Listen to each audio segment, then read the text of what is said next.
राम राम सबको। कैसे हो आप लोग? आशा करती हूँ आप सब ठीक होगे। और ये है सैटरडे मॉर्निंग का व्लॉग। सैटरडे से हमारे दिन की शुरुआत हो रही है आज के व्लॉग में। और ये हमारे दोनों लड्डू गोपाल जी नहा धो के रेडी हो गए हैं। छोटे लड्डू गोपाल जी हमारी दीदी के हैं। और आज मैं गई थी मार्केट और बहुत सुंदर सेल लगी हुई थी।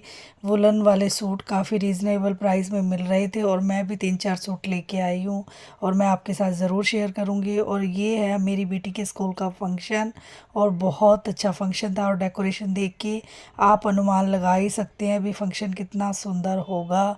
और बड़ी गज़ब की डेकोरेशन थी। और वीआईपी गेस्ट और जो स्कूल के प्रिंसिपल थे उनका बहुत अच्छे से बैंड बाजा वगैरह बजा के बड़े उत्साह के साथ उनका वेलकम किया गया था। बहुत ही धूमधाम से उनको स्टेज पे लाया गया और वीआईपी सीट पे उनको बिठाया गया। और उसके बाद जो बच्चे थे उन्होंने वेलकम सॉन्ग तैयार किया हुआ था गेस्ट के लिए, तो बहुत अच्छे से उन्होंने गाया। और अगर मैं फिर वीडियो मतलब नेचुरल दिखाऊंगी तो वो है ना कॉपीराइट आने का डर रहता है, इसीलिए मैं वॉइस ओवर ही कर रही हूँ। और ये देखो स्कूल की डेकोरेशन कितने अच्छे से सजाया हुआ है स्कूल को, बहुत ज़्यादा। और आप लोग बताइए मेरी बेटी का स्कूल कौन सा है, कौन से बोर्ड का है, कौन से बोर्ड का है, आप ये बता सकते हैं। स्कूल का नेम तो नहीं बता पाएंगे। और अगर आपको वीडियो में कहीं दिख रहा है तो आप ज़रूर बताना और वीडियो को एंड तक ज़रूर देखना। और चैनल को लाइक शेयर और सब्सक्राइब करना बिल्कुल ना भूलें जो भी चैनल पे नए हैं। और बहुत सुंदर सुंदर बच्चों ने डांस किया हुआ था, जैसे पंजाबी गिद्धा भंगड़ा, और जैसे काफ़ी नाटक वगैरह प्रस्तुत किए थे। और मेरी बेटी भी लगी थी डांस वगैरह में, तो वो बीमार हो गई थी प्रैक्टिस के दौरान, तो फिर मना कर दिया था। काफ़ी ज़्यादा उसके फीवर आ गया था तो उसकी प्रैक्टिस मिस हो रही थी, स्कूल जा नहीं पा रही थी। 5-6 दिन उसने छुट्टियां की थी, तो इसी वजह से फिर उसने पार्टिसिपेट नहीं लिया। और आज मैंने निकालना था मक्खन से घी, काफ़ी ज़्यादा मलाई इकट्ठी हो गई थी। और मुझको लगता है मलाई ये जो ग्राइंडर सा होता है इससे डर काफ़ी ज़्यादा डर लगता है। और मेरी बेटी को बोला मैंने, बड़ी बेटी को भी, आप इसको चला के और इसका मक्खन निकाल दो। तो वो चला के इसको निकाल रही थी मक्खन। और फिर मैं इसका बनाऊंगी घी, क्योंकि मुझे तो ये ना घी निकालना बहुत ज़्यादा डिफ़िकल्ट टास्क लगता है। और आप लोग बताना किस किस को घी निकालना पसंद है। और ये है संडे इवनिंग का व्लॉग। संडे को मेरा घी निकालने वाला काम था और साथ में मैंने बनाए थे मटर पुलाव, क्योंकि काफ़ी दिन हो गए थे हमने पुलाव वगैरह बनाए नहीं थे। और सर्दियों में सब्जियां वगैरह काफ़ी अच्छी आ जाती है तो अच्छे भी लगते हैं खाने में। और बेटी बोली रोटी खाने का बिल्कुल मन नहीं है मम्मा, तो आप लोग ये पुलाव ही बना दो। तो मैंने कहा चलो बना देते हैं। तो फिर मैंने उनके लिए पुलाव बनाए। और ये हमारा साथ साथ घी निकलता रहेगा और इधर मैं अपनी वेजिटेबल्स कट कर लूँगी।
साथ मेरा घी बनता जा रहा है और साथ साथ मैं आलू वगैरह छील लेती हूँ, क्योंकि ना ये आलू आजकल नए वाले आ रहे हैं तो इनमें मिट्टी काफ़ी होती है और बहुत बार इनको धोना पड़ता है।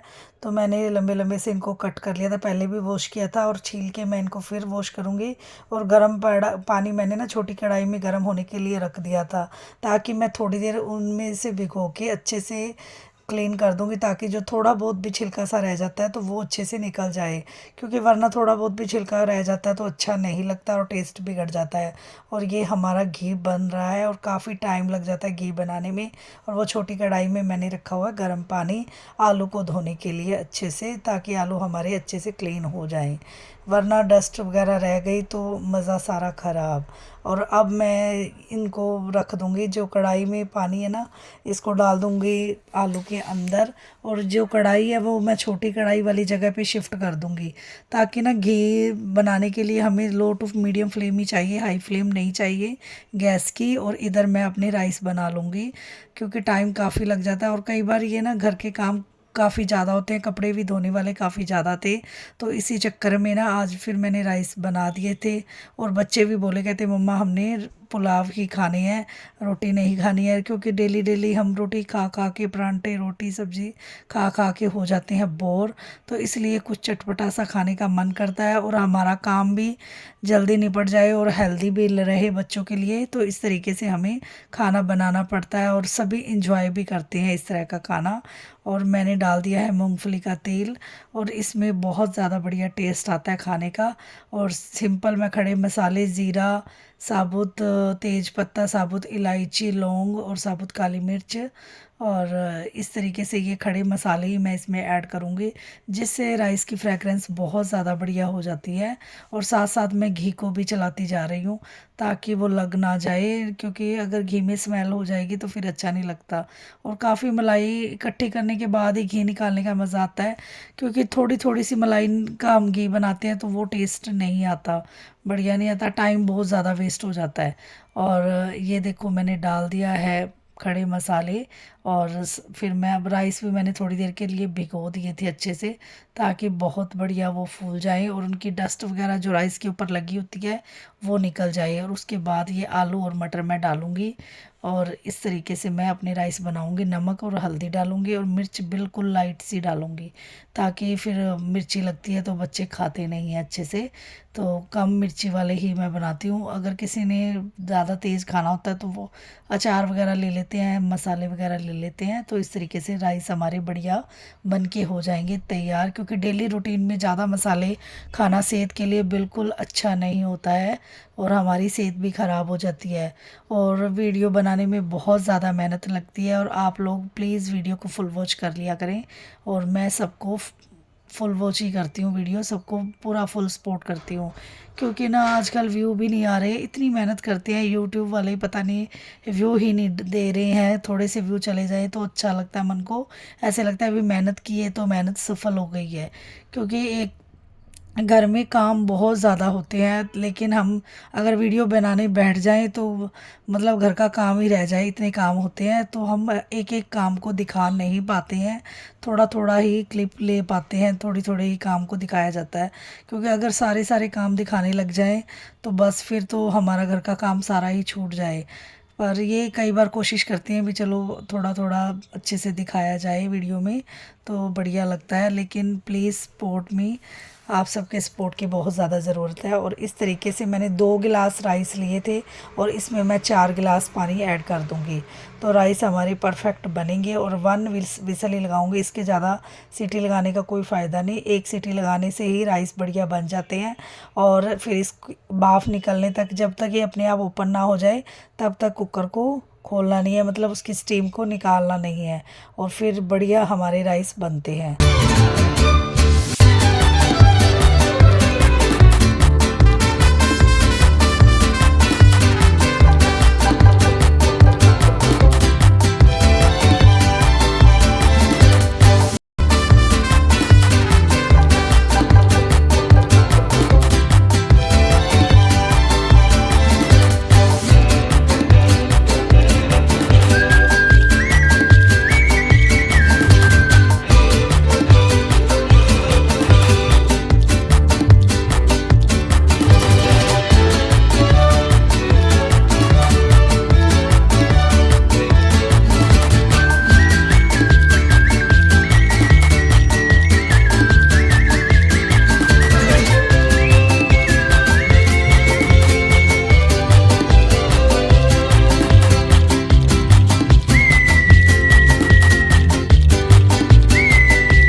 हमारे राइस बनते रहेंगे और साथ साथ मेरे बर्तनों का काफ़ी ढेर हो चुका था और ये मैं साथ साथ बर्तन क्लीन कर लूँगी, क्योंकि किचन में जब आते हैं तो बहुत काम हो जाता है छोटा छोटा।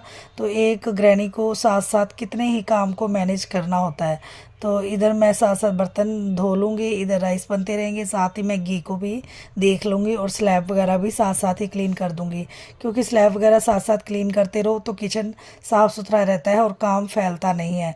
नहीं तो काम एक बार फैल जाए, फैला फैला कर हम काम करेंगे तो फिर सारा किचन फैल जाता है और काम समझ में ही नहीं आता क्या करना है हमें। तो इस तरीके से हम थोड़ा सा डिवाइड करके अच्छे तरीके से काम करेंगे तो हमारा काम अच्छे से मैनेज होता है और किचन भी साफ़ सुथरा और क्लीन रहता है। और मैं साथ साथ ही बर्तन धो लूँगी ताकि मेरे बर्तनों का काम साथ साथ निपट जाए। काफ़ी सारे बर्तन हो गए थे, क्योंकि शाम के टाइम में यही होता है, एक बार किचन में घुसो और फटाफट से लगे हाथ सारे काम निपटा दो। अगर खाना बनाना है तो साथ साथ आटा लगा देते हैं, एक साइड पे सब्जी चढ़ा दी, साथ ही जो चाय वगैरह वाले बर्तन होते हैं तो वो पतीला दूध का या कुछ भी बर्तन हो एक्स्ट्रा तो वो सारे क्लीन हो जाते हैं। तो ये जो चावल वगैरह बनाए थे, सब्जियां कट की थी, वो भी सारे बर्तन मैंने अच्छे से वॉश कर दिए हैं सर्फ लगा के, क्योंकि होता ही है जैसे चिकनाहट सी लगने लग जाती है तो अच्छे से क्लीन कर दो तो अच्छा लगता है। तो इस तरीके से मेरे सारे बर्तन हो गए हैं क्लीन और एक साइड पे मेरे बन रहे हैं राइस और दूसरी साइड पे मेरा बन रहा है घी और साइड पे मैंने बर्तन वॉश करके रख दिए हैं ताकि थोड़ा सा इनका पानी निकल जाए और बाद में मैं इनको 2-4 मिनट के बाद ही मैं इनको लगा दूंगी स्टैंड के अंदर, क्योंकि साथ साथ ही काम निपटाना बहुत ज़रूरी होता है। और इस टाइम पे मेरी बेटी जाती है ताइक्वांडो की क्लासेस 5:30 से लेके और 7 बजे तक का उसका टाइमिंग होता है। तो वो ताइक्वांडो की क्लास करने गई हुई है, तो उसके पीछे से मुझे होता है अभी मेरी खाने की तैयारी हो जाए। और विंटर हो रही है तो सर्दी में सब लोग ही थोड़ा जल्दी ही खाना खा लेते हैं, 8 बजे के करीब हमारा डिनर हो जाता है, सारा सारा काम निपट जाता है 8 बजे के करीब।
इधर हमारे राइस बन चुके हैं और स्टीम निकलने के लिए मैंने उनको रख दिया है उतार के गैस से नीचे।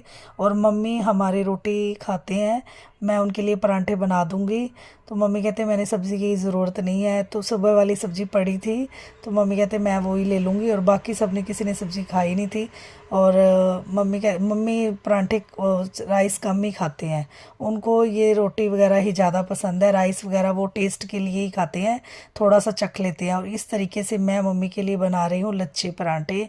मम्मी को खाना बहुत ज़्यादा पसंद है और कई बार इसमें नमक मिर्च और जीरा वगैरह और धनिया पाउडर आप डाल के बनाओगे ना तो बहुत ज़्यादा यम्मी बनता है। और इनकी जो ना हल्के हाथ से बेलो तो इनकी लेयर्स भी ऐसे ही रहती हैं और बहुत ज़्यादा क्रिस्पी और टेस्ट भी डबल ट्रिपल ही होता है, बहुत ज़्यादा यम्मी लगते हैं। और मैं मम्मी के लिए बना दूंगी लच्छे परांठे और बाकी किसी ने एक आधा लेना होगा तो वो ले लेगा। तो इस तरीके से हमारे बन जाएंगे सारे परांठे। 4-5 ही परांठे बनाए थे मैंने, ज़्यादा नहीं बनाए थे। सबकी खुशी में ही हमारी खुशी होती है, जो सबको पसंद होता है वही चीज़ें हम बनाएं तो अच्छा रहता है, क्योंकि सभी खुश, फैमिली मेम्बर तो हम भी खुश और मन भी खुश रहता है और घर का माहौल भी अच्छा बना रहता है। और सबका हम बात मानेंगे तो अच्छा ही रहेगा, जो जिसको पसंद है वो बना देंगे तो बढ़िया बात है और हमारा घर का काम भी अच्छे से निपट जाता है और सबकी फरमाइश भी अच्छे से पूरी हो जाती है। तो इस तरीके से हमारे बन गए हैं पराठे, बड़े टेस्टी यम्मी। और आप भी हमारे साथ एंजॉय करें और आप भी बताना आपको मेरे लच्छा पराठे की रेसिपी कैसी लगी, मैंने बढ़िया बनाया है या नहीं। कमेंट में ज़रूर लिखना, ज़रूर ज़रूर रिप्लाई किया करो। मेरी बेटी को भी बहुत ज़्यादा लच्छे पराठे पसंद है और पहले तो मुझे बनाना नहीं आता था। पहले तो होटल वगैरह में जाते थे तो ऐसे सोचते लच्छा पराठा क्या है क्या है, तो वहाँ जाके खुश होके खाते से भी इस तरीके से लच्छा पराठा है, बड़ा यम्मी है, टेस्टी है। लेकिन जब खुद बनाना सीख गए हैं तो बड़ा बढ़िया लगता है। और बेटी के टिफ़िन के लिए भी मुझे परफेक्ट रेसिपी लगती है। कई बार जैसे कुछ ना हो तो वो नमक मिर्च और धनिया पाउडर वगैरह और जीरा डाल के लच्छा पराठा उसके लिए बनाती हूँ ना, तो कर्ड के साथ वो बहुत ज़्यादा इंजॉय करती है। अगर हम सिंपल तरीके से पराठा बनाते हैं ना, वो इतना ज़्यादा टेस्टी नहीं लगता है। जैसे इस तरीके से हम बनाएंगे तो बहुत ज़्यादा यम्मी लगता है और टेस्ट भी डबल ट्रिपल इसका हो जाता है, बहुत ज़्यादा यम्मी। आप लोग ज़रूर ज़रूर ट्राई करें। और ये हमारा बातों ही बातों में लच्छा पराठा हो गया है तैयार। और इस तरीके से मैंने इसको अच्छे अच्छे से सेक लिया है और साथ साथ में नेक्स्ट पराठे मैं बेलती जा रही हूँ। और ये हमारा क्रिस्पी क्रिस्पी पराठा, क्योंकि ना ठंड के अंदर क्रिस्पी क्रिस्पी ही पराठे बढ़िया लगते हैं, कच्चे कच्चे से पराठे नहीं अच्छे लगते। जो क्रिस्पी क्रिस्पी खाना होता है ना, उसका टेस्ट ही अलग सा होता है। और ये देखो इसकी लेयर्स कैसे बाहर आ रही है और अलग अलग एक एक लेयर बाहर दिखती है। खाने का स्वाद ही अलग होता है इस तरीके का पराठा देख के, तो मुंह में पानी आ रहा है मेरे तो। और आप बताइए, इस तरीके से हमारा पराठा हो गया है तैयार और सारी लेयर इसकी अलग अलग हमें दिखने जा रही है। मेरे साथ आप भी ये लच्छा पराठा एंजॉय करें। हमारे पराठे बन के हो गई रेडी और इधर कुकर में से भी स्टीम निकल गई थी। और सबसे पहले थाली हम लगाएंगे लड्डू गोपाल जी की। इस हमारे पूरे खिले खिले से बने हैं। हमारे राइस भी बन चुके हैं अच्छे से और मैं अब सबको सर्व कर दूंगी। सबसे पहले हम लड्डू गोपाल जी को राइस का लगाएंगे भोग, क्योंकि मैंने इसमें प्याज नहीं डाला है। और लड्डू गोपाल जी भी हमारे राइस लड्डू गोपाल जी को बहुत ज़्यादा पसंद है। कोई भी चीज़ जो भगवान को भोग लगाते हैं तो उसका स्वाद हो जाता है डबल ट्रिपल। और पापा जी लेके आए थे मार्केट से गजरेला, तो उसका भी मैं लड्डू गोपाल जी को लगा दूंगी भोग, क्योंकि आज तो मीठा और नमकीन दोनों चीज़ें हो गई और भगवान हमारे हो गए हैं खुश। और आप भी हमारे साथ इंजॉय करें। और इधर हमारा घी बन के हो गया है रेडी, कितना यम्मी